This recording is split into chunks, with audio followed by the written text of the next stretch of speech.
ফ্রিতে বাসাবাড়ির kitchen West বা মানুষের মলমূত্র বা গরু ছাগলের বা হাঁস মুরগির বিষ্ঠা থেকে ফ্রিতে সর্বপ্রথম গ্যাস উৎপাদনের টেকনিক আমরাই তৈরি করেছি। এবং ইতিমধ্যে যেটি দেখতে পাচ্ছেন এটা হচ্ছে বাংলাদেশের একটি সেপটিক ট্যাঙ্ক, অর্থাৎ যেখানে মানুষের মলমূত্র বা বাসাবাড়ির কিচেন ওয়েস্ট থেকে আমরা গ্যাস উৎপাদন করেছি। তো সময়ের সংক্ষিপ্তের কারণে আমরা একটু দেখিয়ে দিচ্ছি। এটা হচ্ছে গ্যাস চেম্বার আমাদের। এই গ্যাসটা আমরা ওপেন করলাম, ওপেন করে আমরা চলে যাব এখন সরাসরি চুলায়। দেখেন গ্যাসটা কেমন পরিমাণ উৎপাদন হয়েছে, আমরা যদি একটু দেখাই আপনাদের। দেখেন আলহামদুলিল্লাহ খুব সুন্দর এবং খুব ভালো মানের গ্যাস উৎপাদন হচ্ছে।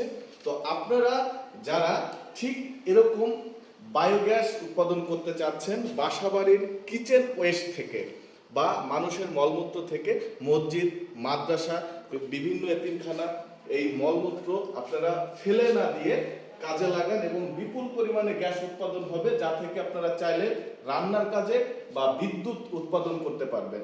আমাদের স্ক্রিনে দেওয়া নাম্বারে থাকবে, যোগাযোগ করতে পারবেন।